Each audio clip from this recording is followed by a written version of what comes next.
ఆశ్చర్యపోయే ఫలితాలే. ఆ రోజు వైఎస్ జగన్మోహన్ రెడ్డి దేశం ఆశ్చర్యపోయే గ్యాస్ కింగ్ కింగ్ కింగ్ అంటూ కుర్చీలో కూర్చోబోతున్న నారా చంద్రబాబు నాయుడు మనం చూడొచ్చు. నారా చంద్రబాబు నాయుడు మరోసారి చరిత్ర సృష్టించబోతున్నారు.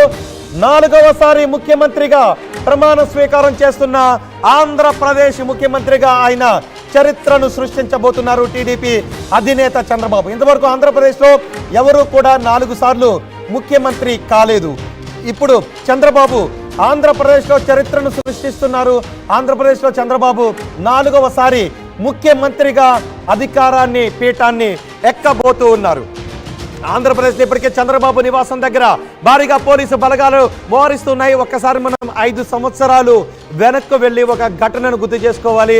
ఆ రోజు వైసీపీ భారీ మెజార్టీతో వచ్చిన తర్వాత ప్రజా వేదికను వైసీపీ కూల్చివేసింది. అది నది పరివాహక ప్రాంతానికి లోబడి అంటూ కూల్చివేసింది. అప్పుడే చాలామంది చెప్పారు కూల్చివేతలతో పాలనను ప్రారంభించటం సెంటిమెంట్గా కూడా మంచిది కాదు అంటూ చాలామంది చెప్పారు కూల్చివేతలతో పాలనను ప్రారంభించొద్దు అని. కానీ ప్రజా వేదికను ఆ రోజు వైసీపీ అధికారంలోకి రావడంతోనే కూల్చివేసింది. ఇప్పుడు చంద్రబాబు మరోసారి అధికారాన్ని చేపడుతూ ఉండటంతో చంద్రబాబు నివాసం దగ్గర భారీ పోలీసు బలగాలు మోహరించున్నారు. డీజీపీ ఆదేశాలతో ఆయనకు భద్రతను కట్టుదిట్టం చేస్తున్నారు. ఆయన కాన్వాయ్ను కూడా పెంచుతూ ఉన్నారు. ఇటు వైసీపీ నేతల్లో తీవ్ర నైరాశ్యం కనిపిస్తోంది. ఇది ఊహించని ఓటమి. అధినేత కాన్ఫిడెన్స్ బిల్డ్ చేసే ప్రయత్నం చేసినప్పటికీ ఓటర్లు మాత్రం ఆ కాన్ఫిడెన్స్ ఫ్యాన్ను రివర్స్ తిప్పారు. వైసీపీ నేతలు ఫ్యాన్ను సవ్య దిశలో తిప్పాలి అనే ప్రయత్నం చేసినప్పటికీ ఓటర్లు మాత్రం చాలా బలంగా 157 కిలోమీటర్ల వేగంతో ఫ్యాన్ను రివర్స్ తిప్పడంతో ఫ్యాన్ ప్రస్తుతం 18 చోట్ల కుంటుకుంటూ నడుస్తుంది. ఫ్యాన్ చాలా స్లోగా తిరుగుతోంది. లోయర్ సర్క్యూట్లో ఫ్యాన్ తిరుగుతోంది. ఫ్యాన్కు ప్రస్తుతం పవర్ అందక కేవలం గాలి వేగంతో మాత్రమే ఫ్యాన్ మెల్లగా కదులుతున్న పరిస్థితి కనిపిస్తుంది. కానీ ఎన్డీఏ కూటమి మాత్రం టీడీపీ జనసేన బీజేపీ మాత్రం భారీ ఆధిక్యం దిశగా ఇది ఊహించని ఆధిక్యం. గతంలో వైసీపీ సాధించిన 151 స్థానాల కంటే భారీ మెజారిటీ ఇది ఎవరు ఊహించలేదు. కానీ నిన్న మీరొక్కసారి నిన్నటి ఆర్టీవీ వీడియోని మరికొద్దిసేపట్లో మేము ఆ వీడియోని ప్లే చేసి చూపిస్తాము. నిన్నటి ఆర్టీవీ వీడియోని మరొకసారి మీరు చూడొచ్చు. 150 సీట్లు దాటి కూటమి విజయం సాధించడానికి ఉన్న పరిస్థితులు ఏంటో కూడా మేము చెప్పాము. అవకాశాలను కూడా మేము చెప్పాము. ఇప్పుడు 157 సీట్ల ఆధిక్యంలో టీడీపీ దూసుకుపోతోంది. అందరూ కూడా పసుపు వస్త్రాలు ధరించి ఆడపడుచులు కూడా పసుపు చీరలు ధరించి టీడీపీ జెండాలను ఎగరవేస్తున్న దృశ్యాలు మనం ఆర్టీవీ స్క్రీన్ పైన చూస్తున్నాం. ఇది నిజంగా ఆంధ్రప్రదేశ్కు చరిత్రగానే చెప్పుకోవాలి. గత ఎన్నిక 151 సీట్లు సాధించిన వైసీపీ ఇంత ఘోరంగా పతనం చెందడం కూడా చరిత్రగానే చెప్పుకోవాలి. అలాగే కూటమి 157 సీట్లు ఎవరు ఊహించింది. కేవలం ఆర్టీవీ మాత్రం ఈ పరిణామాన్ని ఊహించింది. ఈ రిజల్ట్స్ని ఆర్టీవీ ముందే చెప్పింది. చాలా ఇంతకుముందు రవిప్రకాష్ చెప్పిన విషయాన్ని కూడా మనం గుర్తు చేసుకోవాలి. మెయిన్ స్ట్రీమ్ మీడియా సిగ్గుతో తలదించుకోవాల్సిన పరిస్థితి ఉంది.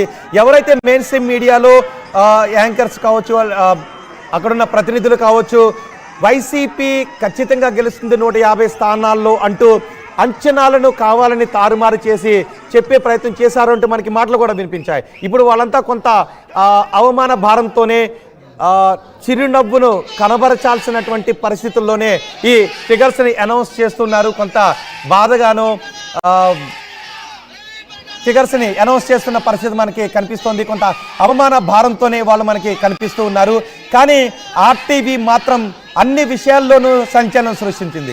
ఎప్పుడు నిజం చెప్పే ఆర్టీవీ, ఎప్పుడు ప్రజల నాడిని పట్టే ఆర్టీవీ, ఎప్పుడు ప్రజల పక్షాన నిలబడే ఆర్టీవీ చెప్పిన అంశాలే ఇప్పుడు నిజమయ్యాయి. ఎందుకంటే ఇప్పుడు ఆర్టీవీ కూడా వ్యూయర్షిప్లో దూసుకు వెళ్ళిపోతుంది. ఆర్టీవీని తెలుగు ప్రజలు చాలా ఆదరిస్తున్నారు. ఇతర రాష్ట్రాల్లో ఉన్న ప్రజలు ఇప్పుడు ఆర్టీవీని పెట్టుకుని చూస్తూ ఆ షార్ట్స్ మాకు పంపిస్తూ ఉన్నారు. ఇతర దేశాల్లో ఉన్న తెలుగువారు సైతం ఆర్టీవీ ముందు కూర్చొని చూస్తారు. ఎందుకంటే ఈ అంచనాలను కేవలం ఆర్టీవీ మాత్రమే చెప్పింది. మెయిన్ స్ట్రీమ్ మీడియా కూడా కావాలి అని అంచనాలను తప్పుదారి పట్టించే ప్రయత్నం చేసింది. కానీ ఆర్టీవీ వాస్తవంగా ప్రజల పక్షాన నిలబడాలి అని ప్రజాభిప్రాయాన్ని ముందే ఆర్టీవీ ఆ నాడి పట్టి ప్రజలకు తెలియచేసింది. ఇప్పుడు ఆర్టీవీ ఏదైతే చెప్పిందో ఆ అంచనాలే కనిపిస్తున్నాయి. 4వసారి ముఖ్యమంత్రిగా చంద్రబాబు ప్రమాణ స్వీకారం చేస్తున్నారు. అమరావతిలో సీఎంగా చంద్రబాబు ప్రమాణ స్వీకారానికి బోయపాటి శ్రీను నేతృత్వంలో మొత్తం వేదికను రెడీ చేస్తున్నారు. బాధ్యతను బోయపాటి శ్రీనుకు చంద్రబాబు నాయుడు అప్పగించారు. నగరిలో భాను ప్రకాష్ విజయం తీసుకువెళ్తున్నారు. రోజా ఓటమి పాలయ్యారు. తెనాలిలో జనసేన నేత నాదెండ్ల మనోహర్ గెలిచారు. చంద్రబాబు కుప్పంలో భరత్ గెలుస్తారు అంటూ భరత్ని ఎట్టి పరిస్థితుల్లోనూ అక్కడి నుంచి గెలిపించాలి, చంద్రబాబును ఓడించాలి అంటూ భరత్ విషయంలో చాలా శ్రద్ధ తీసుకున్నారు వైసీపీ అధినేత జగన్మోహన్ రెడ్డి. కానీ భరత్ అక్కడ ఓటమి పాలయ్యారు. దర్శిలో బూచేపల్లి శివప్రసాద్ వైసీపీ నుంచి ఆయన లీడ్ని కొనసాగిస్తున్నారు, ముందంజలో ఉన్నారు. నెల్లూరు సిటీలో ఖలీల్ అహ్మద్ ముందంజలో ఉన్నారు. నారాయణ లీడింగ్, కోటంరెడ్డి శ్రీధర్ రెడ్డి లీడింగ్ ను కొనసాగిస్తున్నారు నెల్లూరులో. అలాగే పరిటాల సునీత లీడ్ ను కొనసాగిస్తున్నారు. నెల్లూరులో గత ఎన్నికల్లో నెల్లూరులో టీడీపీ ఎక్కడ బోనీ చేయలేదు, కానీ ఇప్పుడు నెల్లూరులో టీడీపీ చాలా ఆధిక్యం దిశగా దూసుకు వెళ్ళిపోతుంది. మాచర్లలో బ్రహ్మానందరెడ్డి ఆధిక్యాన్ని కొనసాగిస్తూ ఉన్నారు. మాచర్లలో మొన్న అల్లర్లు కూడా జరిగాయి, ఈవీఎంను కూడా పగలగొట్టారు అక్కడ రామకృష్ణారెడ్డి. నెల్లూరు ప్రజలు టీడీపీకి భారీ ఆధిక్యం దిశగా కట్టబెట్టారు. కానీ ఎంపీ సీట్ల విషయంలో మాత్రం అవినాష్ రెడ్డి కడప నుంచి ఆయన లీడ్ను కొనసాగిస్తున్నారు. సమీప ప్రత్యర్థిగా వైఎస్ షర్మిల ఉన్నారు. మాధవీలతపై అసదుద్దీన్ ఓవైసీ లీడ్ను కొనసాగిస్తున్నారు. ఒక దశలో మాధవీలత లీడ్ను కొనసాగించినా అది జరగలేదు. రాహుల్ గాంధీ మాత్రం 2 చోట్ల నుంచి పోటీ చేశారు. 2 చోట్ల నుంచి కూడా రాహుల్ గాంధీ ఆయన లీడ్ను కొనసాగిస్తున్నారు. కోయంబత్తూరులో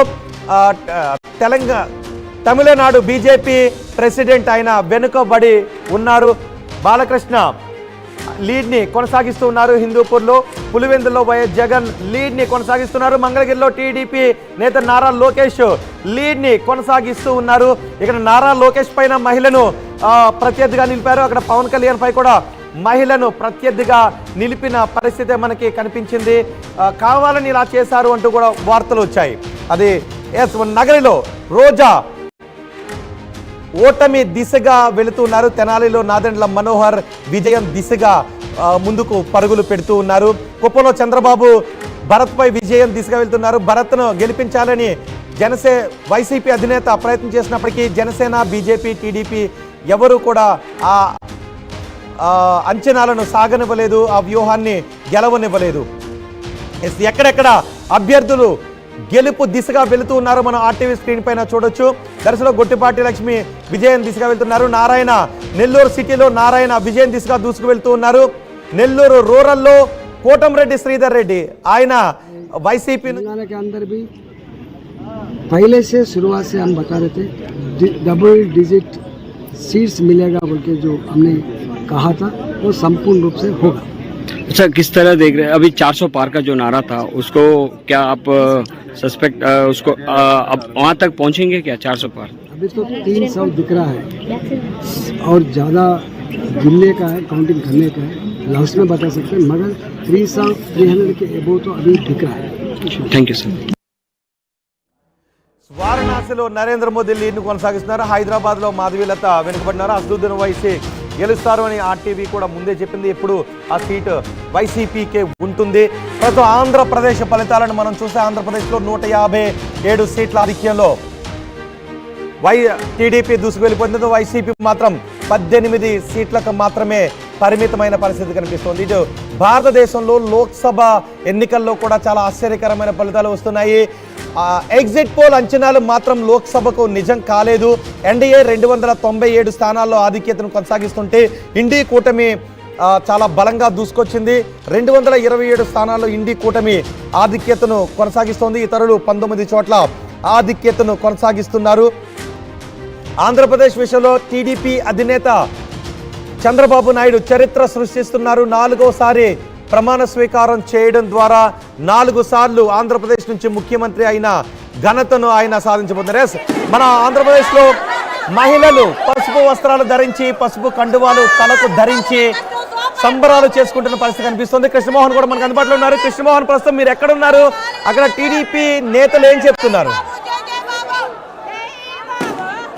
ఖచ్చితంగా మనం తెలుగుదేశం పార్టీ కార్యాలయంలో ఉన్నాం. ఇక్కడ మహిళలు చూస్తే పెద్ద ఎత్తున కూడా డాన్సులు వేస్తూ నృత్యాలు చేస్తూ వాళ్ళ తమ ఆనందాన్ని వ్యక్తపరుస్తున్న పరిస్థితి అయితే మనం చూడొచ్చు. ఒక్కసారిగా పసుపు చీరలతో ఇక్కడికి వచ్చారు. ఇప్పటి వరకు కూడా పసుపు జెండాలతో పసుపు ఇవన్నీ కూడా మొత్తం కూడా ఇవన్నీ కాలుస్తూ వాళ్ళు తమ సంతోషాన్ని అయితే వ్యక్తం చేస్తున్న పరిస్థితి అయితే ఉంది. వీళ్ళు ప్రస్తుతం కొంతమంది మహిళా కార్యకర్తల అభిమానులతో మాట్లాడే ప్రయత్నం అయితే చేద్దాం. ఎలా చూస్తున్నారు? మొత్తం మీద తిరిగి చంద్రబాబు అండ్ కూటమి అధికారంలో రాగలిగారు, ఎలా చూస్తున్నారు? జగన్మోహన్ రెడ్డికి భూస్థాపితం ఇక ఆయనకి ఫ్యాన్ గుర్తనేది లేకుండా మా జనాలందరూ కూటమితో రెక్కలన్నీ ఎరక్కొట్టేసిన పరిస్థితి అయితే మనం చూస్తా ఉన్నాం. 160 సీట్లు ఇంకా మధ్యాహ్నం దాకా చూస్తా ఉండండి. 180 సీట్లు కూడా దాటేసే అవకాశం ఉందన్న. మా చంద్రబాబు నాయుడు జెండా రెపరెపలాడడం ఖాయం. 6 కోట్ల ఆంధ్ర రాష్ట్ర ప్రజలు ఒక్కొక్క ఓటు జగన్మోహన్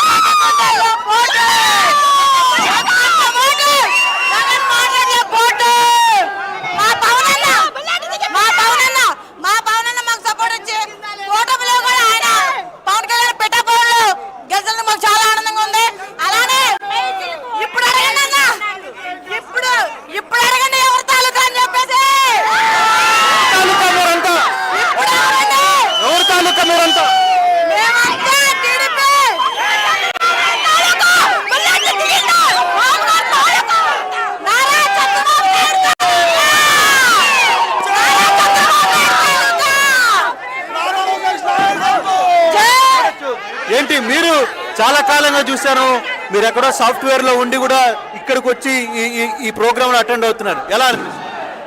మాటలు రావట్లేదండి, కళ్ళం నీళ్ళు తిరిగిపోతున్నాయి. ఒకప్పుడు ఇదే ఆఫీస్ పగిలిపోయి బద్దలు కొట్టి అరాచకం చూసాం. ఈరోజు ప్రతి అవమానానికి ప్రజలు సమాధానం చెప్పారు. ఎస్సీలు, బీసీలు, మైనార్టీలు, ఓసీలు ఎవరు ఆళ్ళు వీళ్ళు కాకుండా ప్రతి ఒక్కళ్ళు బాబుగా నెల పట్టు ఎక్కించారు. హ్యాట్స్ ఆఫ్ అండి, మీకు అందరికీ ధన్యవాదాలు. తల వచ్చి ప్రజలందరికీ శిరాదంలో పెట్టాలని ఉంది. Thank you so much, thank you so much. చాలా ఎమోషనల్.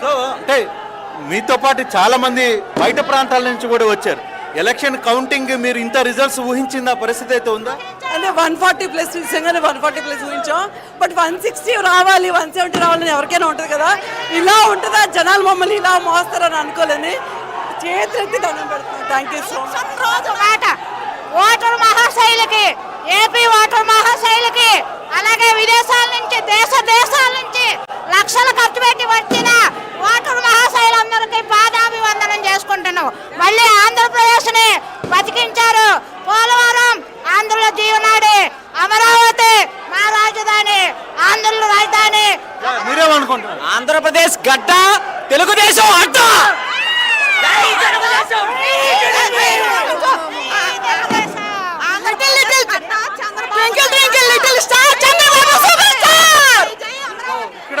చాలా మంది ఉన్న పరిస్థితి అయితే ఉంది. ఇక్కడ ఎమ్మెల్సీ సత్యనారాయణ రాజు, ఎందుకంటే ఆల్మోస్ట్ ఆల్ అయిన రాయలసీమ తర్వాత 2-3 జోన్స్కి ఇన్ఛార్జ్గా వ్యవహరించిన పరిస్థితి అయితే ఉంది. ప్రస్తుతం ఈ రిజల్ట్స్ ఎలా ఫీల్ అవుతున్నారో మాట్లాడే ప్రయత్నం అయితే చేద్దాం. రాజు గారు, ఊహించారా మీరు ఇంత భారీ మెజార్టీ రాబోతుంది? గతంలో 150 అంటేనే అబ్బో అన్నారు, కానీ దాన్ని దాటి అబ్బో అనిపిస్తున్న పరిస్థితి. డెఫినెట్గా 140 దాటుతామని అనుకున్నాం. ఇది 5 కోట్ల మంది ఆంధ్ర ప్రజల విజయం. ఇది చంద్రబాబు నాయుడు గారి మీద నమ్మకం, మోడీ గారు, పవన్ కళ్యాణ్ గారు ఉన్న విశ్వాసం, ఇవన్నీ కలగలిపి ఇది ఇంత విజయం సాధించడం జరిగింది. అలాగే మా అమ్మ భువనేశ్వరమ్మ కన్నీటితో ఈ వైసీపీ పార్టీ కొట్టుకుపోయింది. ఇది చెప్తున్నా, ఆవిడ మీద బాధ పెట్టారు. ఏ విధంగా బాధ పెట్టారు అందరూ తెలుసు. ఇవన్నీ ఈ రాక్షస పాలనకు అంతం ఉండడానికి అన్ని కారణాలు. మేము ఇది పెద్ద గర్వంగా ఫీల్ అవ్వట్లా, ఇది బాధ్యతగా ఫీల్ అవుతాం మేము ఎప్పుడు కూడా. తెలుగుదేశం పార్టీ ప్రభుత్వం ఎప్పుడు వచ్చినా చంద్రబాబు నాయుడు గారు అది పెద్ద బాధ్యతగా తీసుకుని ఇంకెక్కువ పనిచేయడానికి, ఇంకెక్కువ విశ్వాసం పొందడానికి పనిచేస్తున్నారు. ఈ ప్రభుత్వం, గత ప్రభుత్వంలో జగన్మోహన్ రెడ్డి ఈ సైకో ప్రభుత్వం లాగా మా పార్టీ, మా ప్రభుత్వం ఎప్పుడున్నా అది చేయలేదు. ప్రజల నుంచి ఏమున్నాయో, ఏమి ఇచ్చామో, ఏం చేయగలుగుతామో అవన్నీ తప్పనిసరిగా చేసి ప్రజలకు ఏం కావాలో చూసుకుని ప్రజల దగ్గర ఉండి ఒళ్ళు దగ్గర పెట్టుకుని పనిచేసుకునే ప్రభుత్వం తెలుగుదేశం పార్టీ. కానీ ముఖ్యమంత్రి ఎప్పుడుగా ప్రమాణ స్వీకారం జరగబోతుంది? ఏమైనా సమాచారం అంత ఉందా మీకు? ఇంకా ముహూర్తం ఫిక్స్ కాలేదు. అదే 1-2 డేట్లు ఉన్నాయి. 15వ తారీఖు 12వ తారీఖు ఆ మధ్యలో ఎప్పుడో జరుగుతుంది. అని ముహూర్తాలు పెడతారు. ఎన్డీఏ కూటమి కాబట్టి పవన్ కళ్యాణ్ గారు, బీజేపీ వారు, చంద్రబాబు మాట్లాడుకునేది. కానీ ఎప్పుడు పెట్టినా ఎన్ని పెట్టినా 100% తెలుగు ప్రజలకి ప్రతిరోజు ప్రతి క్షణం ఏమి మంచి జరగాలన్నది చూసే ఈ రోజు నుంచే మా నాయకుడు ఆ ప్రణాళిక ప్రమాణ స్వీకారం ఎప్పుడు చేయొచ్చు, 2 రోజులు చేయొచ్చు, 4 రోజులు చేయొచ్చు, వారం రోజులు చేయొచ్చు, కానీ ఈ రోజు నుంచే ప్రభుత్వ పాలన మీద మా నాయకుడు దృష్టి పెడతారని మీ ద్వారా తెలియపరచుకోండి. సూరి, మీరు చాలా కాలంగా పార్టీ యువజన విభాగంలో పనిచేసిన పరిస్థితి ఎలా చూస్తారు? ఈ గెలుపుని ఊహించారా? నిజంగా ఇంత భారీ మెజార్టీ రాబోతుందని ఏమన్నా అనిపించిందా మీకు యువతలో తిరుగుతున్న? ముందుగా ఇంత భారీ విజయాన్ని ఊహించిన చెప్పినటువంటి ఆర్టీవీకి రవిప్రకాష్ గారికి ముందుగా కృతజ్ఞతలు తెలియజేస్తూ 5 సంవత్సరాల్లో జగన్మోహన్ రెడ్డి గారు పరిపాలన చూసిన తర్వాత ఎవరైనా ప్రతిపక్ష హోదా దక్కదని ఊహించారు. కొన్ని ఛానల్స్ సాక్షి అనుబంధ ఛానల్స్ మాత్రం ఏదో అద్భుతం జరుగుతుంది, వైఎస్ఆర్ కాంగ్రెస్ పార్టీ గెలుస్తుందని ఊహించాయి. తప్పని ఆంధ్రప్రదేశ్ ప్రజలు నిరూపించారు. ప్రజా పరిపాలన చేయమని అధికారం ఇస్తే, ప్రజలకు మంచి చేయమని అధికారం ఇస్తే, పవిత్రమైన శాసనసభ సాక్షిగా బూతులు మాట్లాడే పరిస్థితి మంత్రులు, ముఖ్యమంత్రి, శాసనసభ వస్తే దానికి వ్యతిరేకంగా తీర్పిచ్చారు ప్రజలు. ఈరోజు అధికారం ఉన్నప్పుడు అటు ఇటు కానూరులో కూడా బూతులు మాట్లాడతారు. ఈరోజు అధికారం లేదు. మీ 151 మంది మందబలాన్ని ఎదుర్కొని తెలుగుదేశం పార్టీ నిలబడ్డాం, కలబడ్డాం, పోరాటం చేశాం. ఈరోజు మీకంటే ఎక్కువ సీట్లతో అధికారంలోకి వచ్చాం. శాసనసభ వేదికగా బూతులు కొడాలి నాని, ద్వారంపూడి, అంబటి రాంబాబు, రోజా, జోగి రమేష్, అనిల్ కుమార్ యాదవ్, రే లంజా కొడగలరా, మీరు మగోళ్ళైతే ఈ 5 ఏళ్ళు ఈ రాష్ట్రంలో ఉండండి. అధికారం ఉన్నప్పుడు మాట్లాడేది కాదు, ఇప్పుడు మాట్లాడండి. మీకు దమ్ముంటే ఈ రాష్ట్రంలో ఉండండి, మాతో కలబడండి, రాజకీయాలు చేయండి. కొజ్జాల మాదిరి అప్పుడే రాష్ట్రం వదిలి పారిపోతున్నారు. 2 రౌండ్లు అయిపోయేటప్పటికే కొడాలి నాని, వంశీ, మీయో బతుకులరా, కొజ్జా బతుకులు. మీకంటే కొజ్జాలు మీరు మగవాళ్ళు అయితే ఉండండిరా. ఈరోజు ఆంధ్రప్రదేశ్లో ఉండకుండా పారిపోయే మీరు మీడియా ముందుకొచ్చి పెద్ద మాటలు మాట్లాడారు. దీనికి సమాధానం చెప్పండి ఈరోజు ఫలితాలకి.